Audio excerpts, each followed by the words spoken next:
పాషా గారు, సంక్షేమానికి పుట్టినిల్లు టీడీపీ. జగన్మోహన్ రెడ్డి గారు చెడ్డలు వేసుకొని తిరిగినప్పటి నుంచే అది అమలు చేస్తోంది. ఈ సమయంలో ఆయన స్టాన్ఫోర్డ్ సంస్కృతి అంతా చూపిస్తారు, అది వేరే విషయం. దాని జోలికి నేను వెళ్ళను. మీరు వెళ్తానంటే ఆయన భాషణ గురించి, ఆయన సంస్కృతి గురించి చెప్పాలనుకుంటే చెప్పండి. నిజానికి అలా మాట్లాడాలి, ఆ అర్హత ఉందా? సంక్షేమం గురించి మాట్లాడే అర్హత ఇప్పుడు టీడీపీకి ఉందా? సార్, ఇక్కడ ముందుగా ఒక విషయం చెప్పాలి. కొంచెం హార్డ్గా అనిపించవచ్చు, హార్ష్గా అనిపించవచ్చు, కానీ ఏమనుకోవద్దు. గౌరవనీయులు చంద్రబాబు నాయుడు గారికి చెప్పాలి, సంస్కారం పక్కవాడికి నేర్పించే ముందు చంద్రబాబు నాయుడు గారు లోకేష్ గారికి నేర్పిస్తే బాగుంటుంది. సారీ, ఎందుకు అంటే లేదు, చంద్రబాబు నాయుడు గారే నీ అమ్మ మొగుడు అని మాట్లాడతారు. సార్, ఒక విషయం చెప్తాను. నీ తాత, నీ అమ్మ మొగుడు ఇవి మాట్లాడే చంద్రబాబు నాయుడు గారి కుమారుడు ఇలాంటి మంచి భాష వాడతారని మీరు ఆశించడం అనేది నిజంగా లేదు సార్. అంటే ఒక మంత్రి హోదాలో ఉన్నటువంటి వ్యక్తి, ఒకటి మంత్రి హోదా, రెండోసారి మంత్రి, సరే ఒకేసారి ఎమ్మెల్యే, అది వేరే సంగతి, నేను అందులోకి వెళ్ళను. ఒకసారి ఎమ్మెల్యే అయింది ఆయన, ఒకేసారి ఫస్ట్ టైం ఎమ్మెల్యే ఆయన, సరే అది వేరే సంగతి. కాకపోతే ఒక మంత్రి స్థానంలో ఉన్నటువంటి వ్యక్తి సంస్కారం మర్చిపోయి ఒక వ్యక్తిని పట్టుకొని, అది కూడా ఒక ఎక్స్ సీఎంని పట్టుకొని, ప్రజల మనసుల్లో జగన్మోహన్ రెడ్డి గారికి ఉన్నటువంటి స్థానం ఏంటో తెలిసి కూడా కావాలని హర్ట్ చేసే ఒక విధంగా మాట్లాడడం అన్నది ఇది కరెక్ట్ కాదు. ఈ సంస్కారం ఒకసారి లోకేష్ గారికి చంద్రబాబు నాయుడు గారు నేర్పాలి. నేర్పిన తర్వాతే మా అందరికీ నేర్పాలి. మీరు ముందు లోకేష్ గారికి నేర్పి మా గురించి మాట్లాడండి, మా అందరికీ సంస్కారం నేర్పే ప్రయత్నం చేయండి. సంస్కారం నేర్పడం అన్నది ఫ్రీ సార్. పక్కవాడికి చెప్పాలంటే చాలా బాగుంటుంది. నేను గంట సేపు కూర్చొని మీ క్లాస్ పిక్తా, కానీ నేను దాన్ని ముందుగా ఆచరించాలి. ఆచరించిన తర్వాత, ఇది కూడా చంద్రబాబు నాయుడు గారు చెప్పింది, ముందు మీరు ఆచరించి తర్వాత పక్కడికి చెప్పాలి అన్నారు. ఈ రోజు లోకేష్ గారు ఆచరించకుండా ఈ రోజు రెడ్ బుక్ పేరు మీద ఎవరి మీద పడితే వాళ్ళ మీద ఏం పడితే చేస్తున్నాడు. రెండోది, సంక్షేమం పుట్టినరు టీడీపీ అన్నారు. ఏ టీడీపీ? ఇక్కడ ఒక టీడీపీ లేదు, రెండు టీడీపీలు ఉన్నాయి.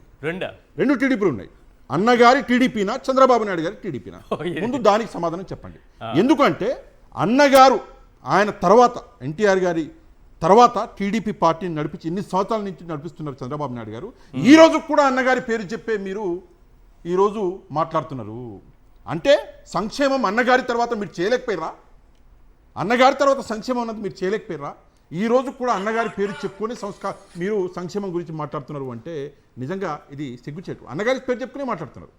దాని తర్వాత చంద్రబాబు నాయుడు గారు తాతగారి పేరు ఆయన చెప్పుకుంటే ఏంటి? లేదు సార్, చంద్రబాబు నాయుడు గారు ఇన్ని సంవత్సరాల నుంచి 3 సార్లు ముఖ్యమంత్రిగా చేశారు. అంటే సంక్షేమం ఆయన చేయలేదా? ఆయన ఏం చెప్పుకోవడానికి లేదా? ఈ రోజు కూడా అన్నగారి పేరే చెప్పుకుంటున్నారంటే ఈయన చేయనట్టే కదా. ఒక్కసారి గమనించాలి. నెక్స్ట్ వచ్చేసి ఈ రోజు ఇంత పెద్ద పెద్ద మాటలు మాట్లాడుతున్నారు లోకేష్ గారు. జగన్మోహన్ రెడ్డి గారు ఇందాక మీ ట్వీట్ గురించి మాట్లాడారు సార్.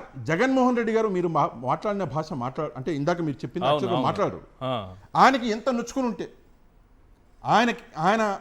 ఆయనకి ఎంత బాధ కలిగి ఉంటే ఆయన ఆ మాట మాట్లాడతారు. ఒక్కసారి మనం గమనించాలి. జగన్మోహన్ రెడ్డి గారు 5 సంవత్సరాలు ముఖ్యమంత్రిగా పనిచేసి ఎన్నోసార్లు అంటే ప్రజల ముందుకొచ్చి మాట్లాడారు, ప్రెస్ మీట్లలో మాట్లాడారు. కానీ ఏ రోజు కూడా ఒక పాయింట్ మీద ఆయన మాట్లాడి ఈ విషయం మీద మాట్లాడుతున్నాను, విషయం డైవర్ట్ అవ్వడు, డివియేట్ అవ్వడు, ఆ విషయం మీద మాట్లాడి వెళ్ళిపోతాడు. కానీ వీళ్ళకి చెప్పుకోవడానికి ఒక్కటంటే ఒక విషయం లేదు సార్. ఈ రోజు కాలర్ ఎగరేసి నేను ఈ మంచి పని చేసిన ప్రజల కోసం అని చెప్పి గర్వంగా చెప్పుకునే పరిస్థితులు ఉన్నాయా? లేవు. కాబట్టే మొదటి నుంచి జగన్మోహన్ రెడ్డి అని మొదలుపెట్టి చివరికి పులి స్టాప్ జగన్మోహన్ రెడ్డి అని పెడతారు వీళ్ళు. ఏంటి అది? అంతేనా? ఇంకా అంతే సార్, ఇది మారదు. 5 ఏళ్ళిట్టే ఉంటుంది. ఏం దొరకకపోతే మళ్ళీ తల్లి అంటారు, చెల్లి అంటారు, మళ్ళీ కుటుంబం జోలికి వెళ్తారు. ఆ హక్కు ఎవరిచ్చారండి? నాకు అర్థం కాదు. ఎవరిచ్చారు హక్కు? ఇప్పుడు నా కుటుంబం గురించి, నా తల్లి, నా చెల్లి గురించి మాట్లాడే హక్కు మీకుందా? లేదు. మీ కుటుంబం గురించి మాట్లాడే హక్కు లోకేష్ గారు పదే చెప్తున్నారు కదా, నా తల్లిని దూషించారని. ఎవరికి లేదు, వాళ్ళ తల్లిని దూషించే అధికారం కూడా ఎవరికి లేదు. ఒకరి తల్లిని ఒకరు మాట్లాడకూడదు, తప్పే, 100% తప్పే. కానీ వీళ్ళు మళ్ళీ అదే చేస్తుంటారే. అదే చెప్తున్నాను కదా, కుటుంబ సభ్యుల గురించి మాట్లాడారు. ఈరోజు సింపుల్ సార్, మీరు ఇంతమంది సోషల్ మీడియా కార్యకర్తలను తీసుకెళ్లారు కదా, కేసులు పెట్టారు కదా, దాదాపు 800 కేసులు పెట్టారు కదా. ప్రతి వాళ్ళకి ఏమని పెట్టారు? ఆడవాళ్ళని అమర్యాదగా మాట్లాడారు అని చెప్పేసి పెట్టారు కదా. మీరు చేసేది అదే కదా. పక్కవాడి కుటుంబాన్ని లాక్కొస్తారు, మాటికి హిట్ చేస్తారు. అయినా కూడా అంతే బాధ్యతగా వ్యవహరించాడు జగన్మోహన్ రెడ్డి గారు. ఈ రోజు కూడా ఆయన ట్వీట్లో ఆ పదం ఎందుకు పెట్టాడు అన్నది ఒక్కసారి మనం గమనించాలి, ఆలోచించాలి. ఈ రోజు ఆయన ఎందుకు పెట్టాడు అంటే కేవలం ఆయన బాధని వ్యక్తం చేస్తున్నాడు. ఆ ట్వీట్ ఒకసారి చూడండి, లాస్ట్ 2 లైన్స్ చదవండి. విద్యా వ్యవస్థ ఎలా నాశనం చేస్తున్నారు లోకేష్ గారు.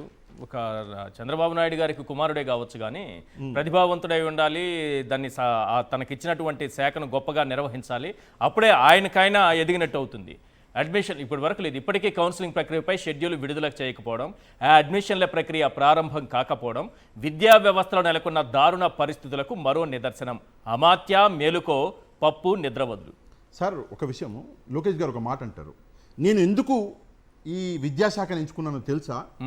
ఎందుకంటే నన్ను నేను ప్రూఫ్ చేసుకోవాలి చెప్తారు కదా, ఆయనే చెప్పారు. అవును, నన్ను నేను ప్రూఫ్ చేసుకోవాలి, నేను ఏదో మంచి చేయాలి, మంచి పేరు ప్రూవ్ చేసుకున్నారా? సార్ ఏం మంచి పేరు సంపాదించుకున్నారు నాకు ఒకసారి చెప్పండి. మొదటి సంతకం దేని మీద పెడతా అన్నారు? ఒక్కసారి చెప్పండి దయచేసి. మొదటి సంతకం దేని మీద పెడతా అన్నారు? జనవరి 1 ఏం తీసుకొస్తా అన్నారు? జాబ్ క్యాలెండర్ అన్నారు. జాబ్ క్యాలెండర్ అన్నారు. దాని తర్వాత ఈ రోజు సంవత్సరం గడిచిపోయినా కూడా మీరు మొదటి సంతకం ఇందాక అందలేదు అంటే ఈ పరిస్థితులు ఏంటి సార్? ఎంత ఘోరము అంటే తల్లికి వందనం, అమ్మఒడి రేపు పొద్దున స్కూల్ స్టార్ట్ అవుతున్నాయంటే ఈ రోజు అమ్మఒడి అని చెప్పేసి కూర్చున్నారు అంటే ఎంత సరే. సింపుల్గా ఒక విషయం, కుటుంబాల జోలికి కాదు కానీ నేను సింపుల్గా ఒక విషయం అడుగుతాను. నా పాప ఉంది, నా బిడ్డ ఉంది, 12వ తారీఖు స్కూల్ తెరుస్తుంది అంటే 4 రోజుల ముందు యూనిఫామ్ తీసుకొస్తా, 15 రోజుల ముందు పుస్తకాలు తీసుకొస్తా, 10 రోజుల ముందు ఫీజు కడతా. ఒక తండ్రిగా నా బాధ్యత, ఒక తండ్రిగా మీది బాధ్యత కూడా. ఈ రోజుకి జగన్మోహన్ రెడ్డి గారు ఇచ్చిన యూనిఫామ్ వేసుకొని తిరుగుతున్నారు. అదే అంటాను, బ్యాగులు సార్. ఒక విద్యార్థి ఒక వీడియో చూసిన నేను కొన్ని రోజుల కింద, బ్యాగు ఇవ్వడము జరిగింది, బ్యాగు చిరిగిపోవడము జరిగింది. అప్పుడే మొత్తానికి ఆ విద్యార్థి చిరిగిపోయిన బ్యాగ్ తీసుకుని పోతుంటే పుస్తకాలు ఒకవైపు జారుతున్నాయి. పరిస్థితులు అట్టుంటే దారుణంగా ఇచ్చిన వాటి మీద కూడా మీరేమని ఇచ్చారు? జగన్మోహన్ రెడ్డి గారు కోడిగుడ్డు మీద ఆ రోజు కూడా మీకు అర్థం కాలేదు ఎందుకు ఆ పని చేసినట్టు. జగన్మోహన్ రెడ్డి గారు చేసే ప్రతి పని మీ వెనకాల ఏదో ఒకటి ఉంటుంది. ఆ కోడిగుడ్లు అమ్ముకోకూడదని చెప్పి స్టాంపింగ్ చేస్తే మీరు చేసింది జగన్మోహన్ రెడ్డి గారు కోడిగుడ్డు మీద కూడా స్టాంపింగ్ చేశారన్నారు. ఈ రోజు కూడా చెప్తున్నాను, జగన్మోహన్ రెడ్డి గారు ఇచ్చిన ఆ బ్యాగులు మళ్ళీ మీరు ఇచ్చిన ఈ బ్యాగులు నెల రోజుల్లో బ్యాగ్ చిరిగిపోతే ఆ బ్యాగులు వేసుకోబోతున్నారు. పాత బ్యాగులు వేసుకోబోతున్నారు. Very good. అది క్వాలిటీ ఆఫ్ ఎడ్యుకేషన్ అంటే అది. జగన్మోహన్ రెడ్డి గారు education availability sir, education availability అనేది మనకు అర్థం కాదు. It is a very important thing. Education availability is a very important, must and should. Education availability కరెక్ట్గా ఉంటే రాష్ట్రం అనేది అదైపోద్ది, ముందుకెళ్తుంది. ఆ ఎడ్యుకేషన్ అవైలబిలిటీలో కేరళని ఎప్పుడన్నా ఆలోచించినామా సార్? ఎప్పుడన్నా ఆలోచించినామా? సర్పాస్ చేసి బైపాస్ చేసి నెంబర్ 1 స్థానానికి ఈ రోజు అంటే ఆ రోజు ఎడ్యుకేషన్ సిస్టమ్ని తీసుకొస్తే నాకు ఒక మహిళ ఫోన్ చేశారు. ఒక్క విషయం చెప్పి మాట్లాడతా. ఒక మహిళ ఫోన్ చేశారు. ఫోన్ చేసి ఆ మహిళ చెప్పిన మాట నిజంగా కన్నీళ్ళు వచ్చినాయి. మా ఊర్లో చిన్న ఊరయ్య, మా ఊర్లో బడిని గుడి చేసిండు జగన్మోహన్ రెడ్డి. బడిని గుడి చేసిండు జగన్మోహన్ రెడ్డి. ఈ సంవత్సర కాలంలో ఆ గుడిని నేను ఆ పదం వాడలేను, అంటే మందు దాక్కుంటూ లోపల కూర్చొని, అంటే ఆ బడిని మందు దాక్కుంటూ లోపల కూర్చొని మళ్ళీ నాశనం చేశారు ఈ కొత్త ప్రభుత్వం అని చెప్పేసి ఆమె పదం వాడింది. నేను వాడలేను లైవ్ టీవీలో. ఆమె ఆ పదం వాడింది. ఆమె వాడుకుంటూ ఆ పదము ఆ మాట చెప్పుకుంటూ ఆమె ఏడ్చింది. ఇది పరిస్థితి అయ్యా. నా ఆడబిడ్డను పంపిద్దాము అంటే స్కూల్కి నాకెందుకు మనసు ఒప్పట్లేదు. ఎందుకు అంటే ఆ బడిని నాశనం చేశారు.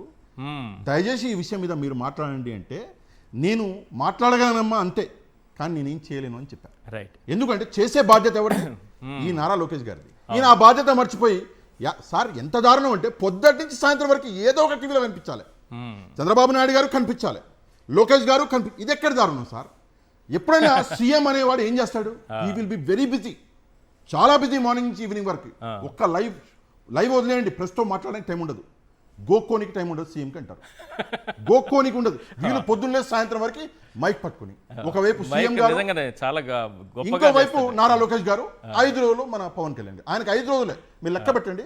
నెలలో 5 రోజులే ఆయన మీడియా ముందుకు వస్తాడు. 25 రోజులు 25 days వాళ్ళకి గాయబ్. ఉర్దూలో హిందీలో గాయబ్ అని ఉంది, ఒక సినిమా ఉంది గాయబ్ అని, మాయమైపోతాడు. అట్లా ఆ పరిస్థితులు. ఎందుకు సార్ ఈ మార్కెటింగ్లు? ఎవరిని ఇంప్రెస్ చేయడానికి? మీరు మిమ్మల్ని ఆల్రెడీ ఇంప్రెస్ అయ్యి చేశారో లేదా మోసం చేశారో, ఓట్లు పడ్డాయి, మీరు ముఖ్యమంత్రి అయిపోయారు, లోకేష్ గారు మంత్రి గారు అయిపోయారు. ఇంకా ఎవరిని ఇంప్రెస్ చేస్తారు సార్ 4 గంటల వరకు? నాకు అర్థం కాదు.